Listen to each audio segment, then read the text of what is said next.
Hello everyone, welcome back. Today I will be reading the most insane stories as I play NightReign. The stories will be linked in the description as always, and check out the playlists such as the NightReign focus videos. Or if you want to see other games, check the horror one or the Dark Souls one. Or if you want both, check out the playlist that is every video. And if you like videos like this, make sure you like and subscribe. That being said, sit back, relax, and enjoy the video.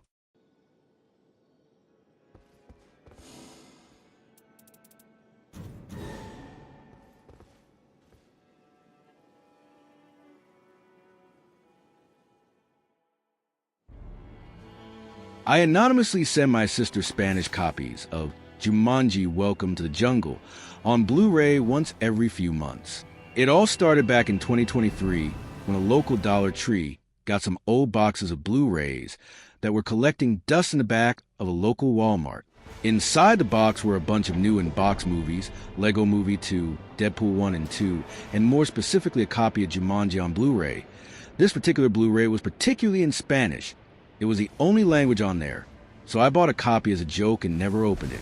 Cut to a few months later, I was cleaning my room when I found a Blu-ray.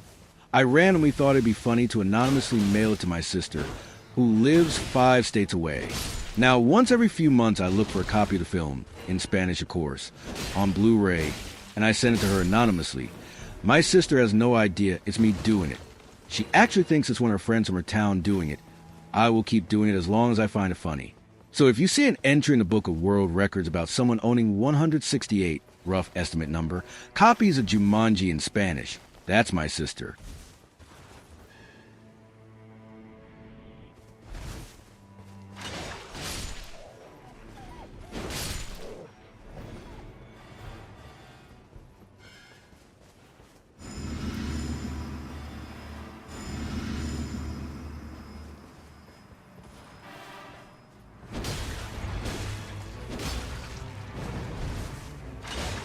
I used to perform stealth shots at school, and I still regret it.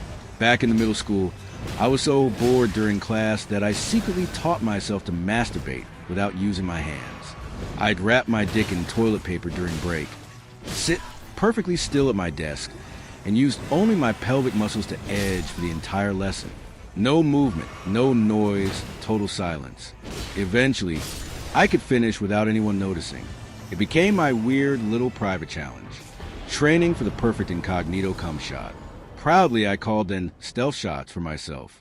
Looking back at it, I know it came from a darker place.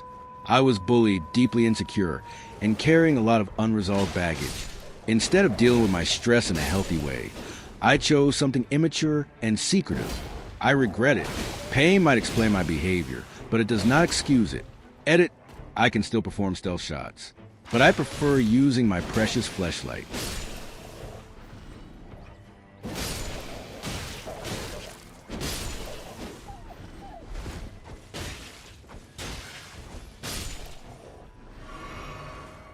I falsified inventory numbers at work to cover up a mistake I made. A couple of years ago at my job, I made a significant inventory mistake that resulted in missing product.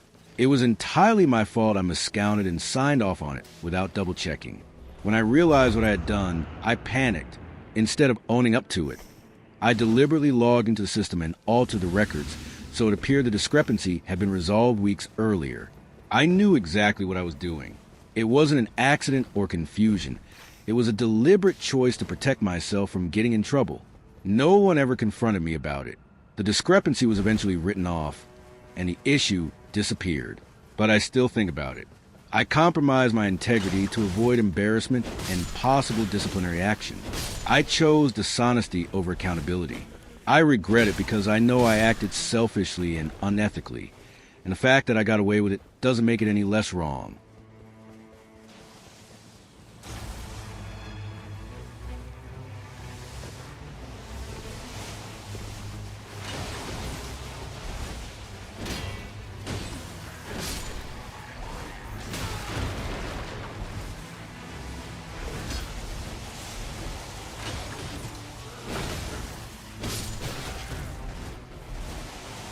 About 1 year and 4 months from now, I will take my own life, but minimize everyone's suffering. I will move across the world, in early 2027. I will tell everyone I will go for adventure. About halfway through, I will be in an accident, in a hike falling from a cliff. Weeks before, while I'm already there, I will tell them I have a journal, a diary I've been writing. I will write my thoughts about my loved ones, family and friends. How much I love them, how important they are for me, how happy I am despite missing them. This will be found in my belongings and shipped home. They will never know I'm in so much pain, and I'm taking my own life. I will be able to see the world and still find peace. I will still have enough money saved up to pay to get my body home and pay for a funeral. My family will suffer, sure, but this way it will be minimized as much as possible. They will think I died happily and that I had gotten a lot from life. They won't spend the rest of their lives wondering if they could have changed the outcome. It's the perfect plan to end my godforsaken hell on earth that is being alive. Just 1 year and 4 months to go. I've started selling my stuff. I'm ready to go.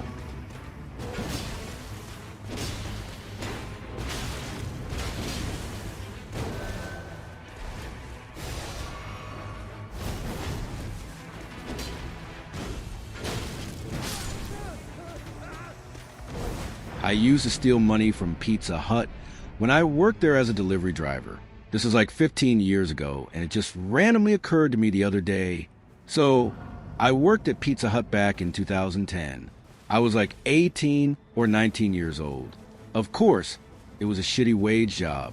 We got paid $7.25 an hour plus tips, and they gave us a crappy delivery fee that didn't really pay for gas. I didn't mind it. It was fun working there, and earned me some money while going to college. Then about a year into it, management announced that we are being switched over to being paid as tip employees while out on deliveries. So that meant that we were getting paid $2.50 an hour, or something very close to that, while making deliveries. They made us sign a document accepting the new wage. The other option was being terminated. They only gave us a week's notice. So I came up with a plan to recover the money. About 3 or 4 times a week, I would wait for a cash delivery, deliver it, and come back with my pizza bag, looking like it still had a box in it, and tell our delivery dispatcher that no one was there to get the pizza. Then I would just pocket probably $150 to $200 a week by doing that. All of my shift managers and dispatcher were friends of mine and were always high, so no one ever really questioned me. To this day, I really just don't feel any guilt about it. It was my choice to keep the job, so there's that, but I just really don't feel bad. They did me dirty, so I did them dirty back.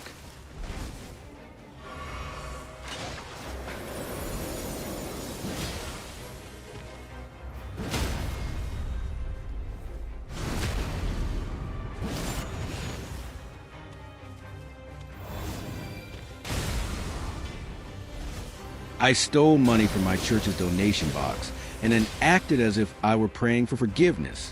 When I was younger, I volunteered at my local church. One afternoon, I was alone near the donation box and realized no one was paying attention. I had been struggling financially at the time, but I wasn't desperate. I intentionally took some cash out of the box, around $40, and put it in my pocket. I knew exactly what I was doing. I told myself it wasn't a big deal and that the church had plenty of donations anyway. The worst part is what I did afterward. I sat in a pew and pretended to pray for forgiveness, even though I had no intention of returning the money.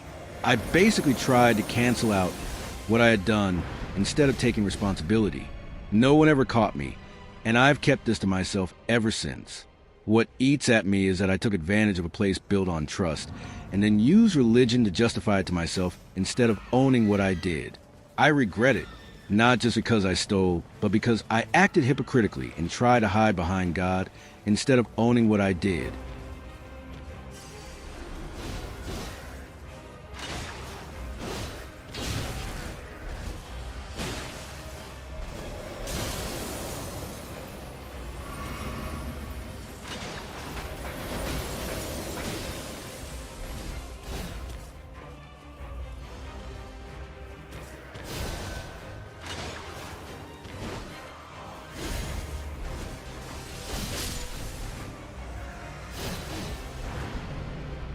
I got in an accident when I was away at college and lost my right eye. I never told my parents, and they still don't know. I have a glass. It's been 7 years. Back in 2019, when I was a senior in college, I was super drunk at a party, and I accidentally shot myself point blank in the eye with a high-powered airsoft gun. I know what you're thinking, and I still don't know how or why I did that. I was blackout drunk and on Xanax. But it happened, and unfortunately the eye was so mangled they removed it completely. Shortly after, I started shopping around for a glass eye, all while I was still away at school. I didn't tell my family because I didn't want them to know I was on drugs, because I knew how they would react. Luckily, my GF at the time was rich AF, and her millionaire dad, who is also cool AF, agreed to pay for my surgery and my new eye and not tell my family. I thought for sure my parents would notice the glass eye when I came back home, but they didn't. And in their defense, I probably wouldn't notice either. It looks so real it's crazy. I got like the highest quality glass eye that's out there. I mean, this thing is a work of art. And it's not just my parents who don't know. Nobody from my hometown knows. I'm in the process of making the big reveal to them though, but I want to do it in a funny way. Any suggestions? Let me know. Reddit. Faced with tears of joy.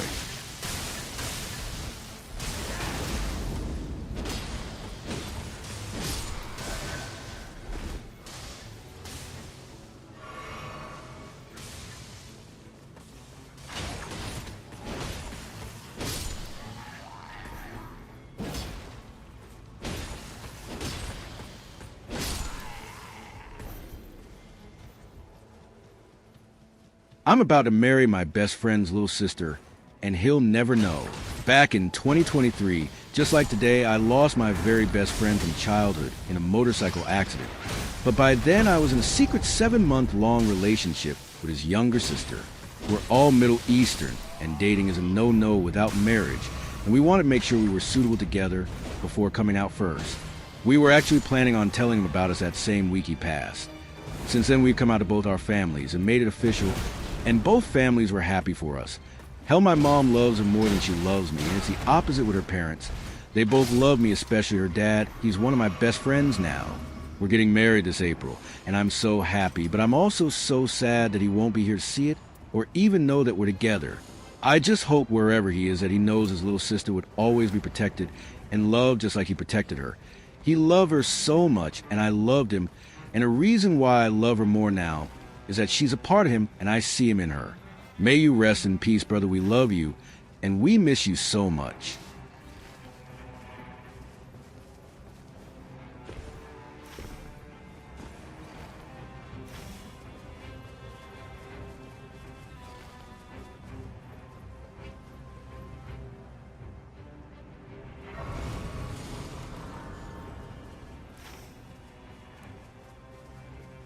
When I was younger, very early teens, my best friend and I microwaved a praying mantis. Some of you may think this is silly or a minor consequence, but I feel horrible about this as I've gotten older and learned how all life is precious. This especially bothers me when I read DMT trip reports of very wise and intelligent mantis-like beings. I know they aren't the same thing, but it still causes me a lot of emotional pain. I have never harmed or killed animals, but at that point in my life, my belief was that insects had no ability to feel pain or experience things in ways animals do. Basically, I thought killing one in the microwave would make for some afternoon entertainment.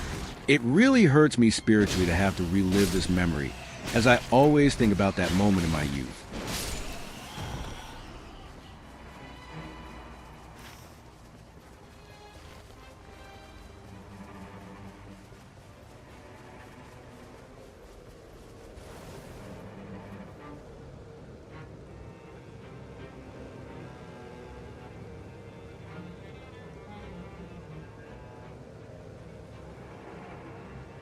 Pretended to be my dad's ghost and may have inadvertently saved my brother's life.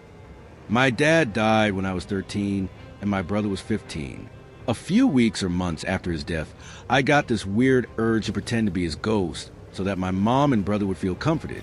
My brother and I both had the same brand stereo, and so both of our remotes were interchangeable, and there was a crack between his door and frame that allowed me to control his stereo from outside the door with my remote. So I got the idea to tiptoe up to his door one night and play my dad's favorite song, Stand By Me by Benny King, on his stereo.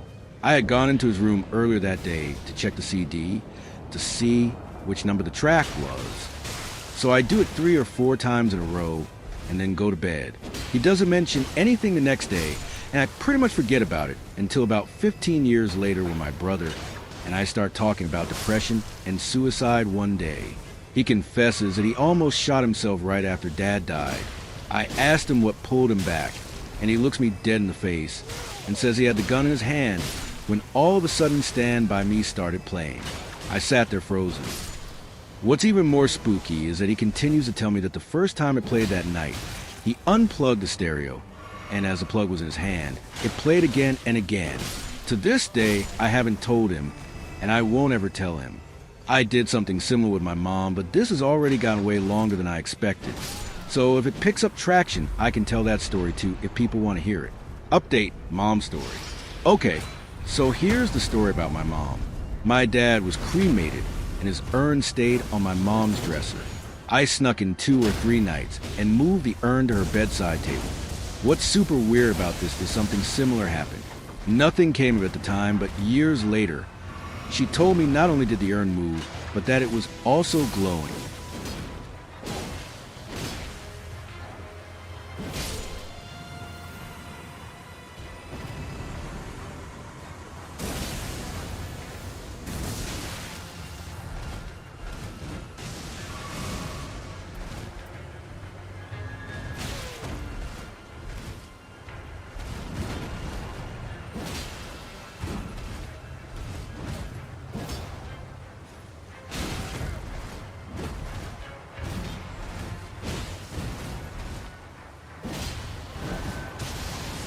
My boss and I are getting too close, and I'm a little worried.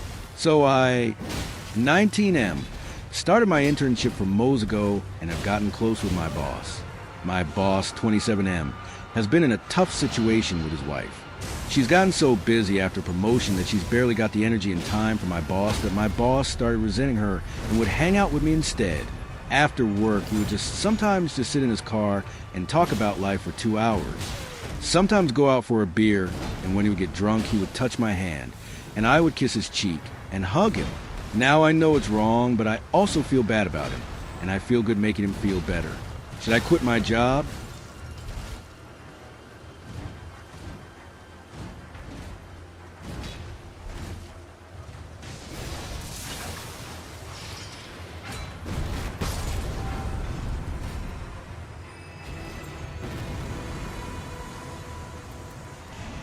I do effective work for about 30 minutes a week. The rest, I just do my house chores. I've been working for a tech project for 3+ years, and during the first year, I did my work right, putting enthusiastic effort on it, and working all my hours, 9 a.m. to 6 p.m. It has been always 100% remote, so nobody could ever know what I'm actually doing. About 1.5 years, and I got a raise, small, not much really after taxes. And from there, it was clear that my company would not give me another raise anytime soon. So I'm stuck with that paycheck unless I quit and get hired elsewhere. So from the second year on, I just lost interest, lost enthusiasm, and I just started to work the minimum possible SAP, as slow as pardonable, just being fast when something was urgent. So every time I have a performance review, I get really good feedback. Because the little I do it well, and I'm always answering fast a few messages I get during the week. So I calculate I do effective/real work for about 30 minutes a week. At first I felt really guilty, but now I don't care at all. I'm just surprised they haven't fired me yet. Anyone else in tech feels the same? ____________. Some clarifications. People who have the same position as me in the company and go above and beyond haven't had any major raises either. Our company doesn't make any yearly adjustments for inflation or anything like that. If I would take another job that I would actually enjoy putting in the effort, I'd earn 30 to 50% less. My skills are fine. They are just used for less time. The company has had already 2 massive layoffs during these 3 years. Very good co-workers were fired simply because they made more money than me. More Indian folks were hired. Dash, more than being substituted by AI, I will be substituted by AI. Another Indian. Very fitting quote. quick update, Recently I have worked more, about 3 hours a day. I feel I almost have no time for myself. Kidding people, it's still pretty chill. I also had my evaluation recently and received very nice feedback. My leader said my work has made the team's work easier, so I'm very happy about that.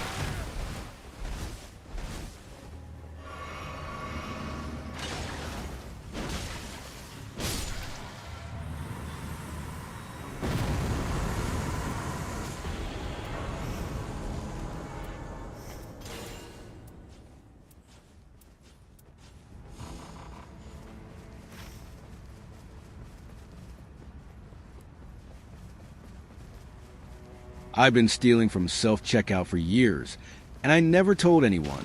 I've never told anyone this in real life. About 5 years ago, I realized how easy it was to miss scanning something at self-checkout. The first time was an accident. I genuinely forgot to scan a case of water on the bottom of my cart. Nothing happened. No alarm. No one stopped me. The next time was an accident. I told myself it was just a big corporation, and it didn't matter. I started small, a pack of batteries here, a bottle of shampoo there. I was careful. I'd skim most items and forget one, never enough to look obvious. Over time, it became less about the money and more about the rush, seeing the total lower than it should be, walking past the receipt checker with a straight face, acting normal. The wild pretends I can afford what I'm taking. I'm not struggling. I just justified it because I could. No one in my life would ever guess. I look completely put together. Stable job, clean record, responsible. I stopped a few months ago because I realized I didn't like who I was becoming, someone who needed to get away with something just to feel something. They'll never know, but I do.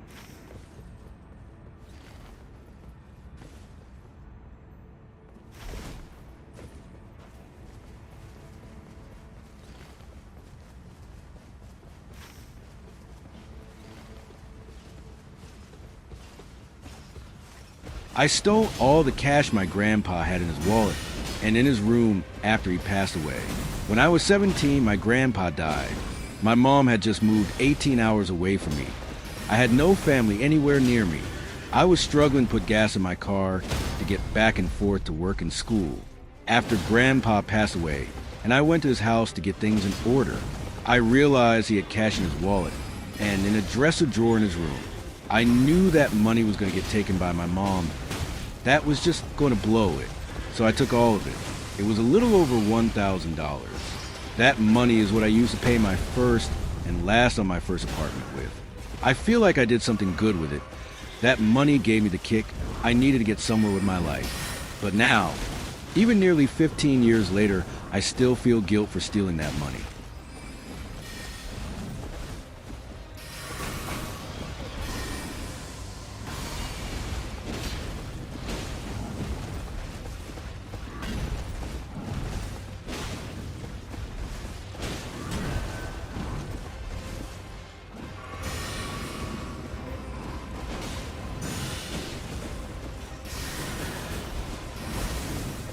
There's something that happened recently I really need to share right now. So I applied for a job 5 months ago. However, I didn't get a response from that job in 5 months. You can see your application status by going to portal.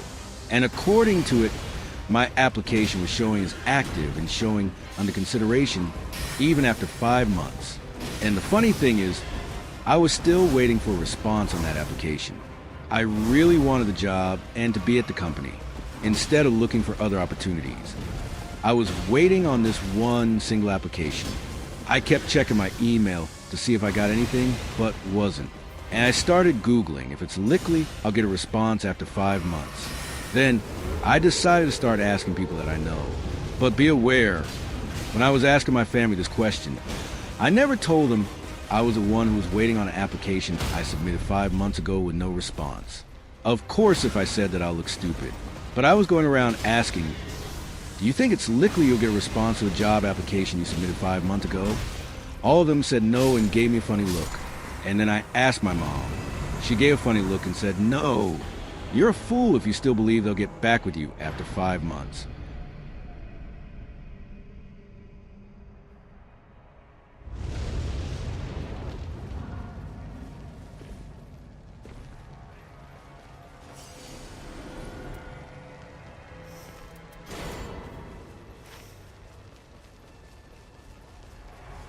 I did something which 99% of male population won't dare to do. So I am a 20-year-old introvert virgin, and I never ever had a girlfriend. And almost all my friends have a girlfriend, which is why I am very jealous of them. And today I was sitting alone in a cafe, and I saw a very beautiful girl sitting with her 5 friends. They all were just chilling and talking to each other. Maybe one of them has a birthday or something. And the moment I saw her, I instantly became super attracted to her. She was literally a baddie, I would say a goth baddie, with black dress and black lipsticks on. Normally, I am a very introvert guy, but I don't know what snake bit me at that moment that I decided to approach her and confess my feelings to her. Now remember that I don't know literally anything about her. I don't know her name. I don't know who she was. I don't know literally anything about her, not a single goddamn thing in the world. But I still decided to confess her out just randomly. I waited for her and her friends to eat out there. Dinner. And after they finished their dinner, my heart was racing, my stomach was aching, but I kept moving towards her and asked her out in front of her 5 friends. I said, "Hey, I was watching you over from there, and I think that you are really super cute. And I was wondering." As soon as I had finished my sentence, all of her friends looked at me like I am some kind of cereal grapes. They all looked at me in disbelief, and their look told me everything. And the girl said the same thing that almost every girl will say when a boy approaches her that they don't know. She first gave me a feeling that I'm being creeped to her, which was already enough to bring a shiver down my spine. And after that she said, "I don't think you have a chance with me, and not to mention, I have a boyfriend." I replied her with, "I am so sorry, miss. I shouldn't have disturbed you like that, and I am so sorry if I have offended you in any way." Then I turned around and simply started walking away, and as soon as I was walking away, I heard a very loud laughter coming from my back, and in that moment, I realized that I fucked up so bad, and from that moment, I am having very severe and serious anxiety attacks, and my anxiety is on the rooftop since that hour that day. And not only that, I am also having very large insecurity that what if someone of those 6 girls would have recorded what I just did and decided to post it on social media. What will I do then? I have no idea. I am unable to sleep from these thoughts. I don't know what will I do. I think I never will be able to reach out any girl ever if this keeps happening.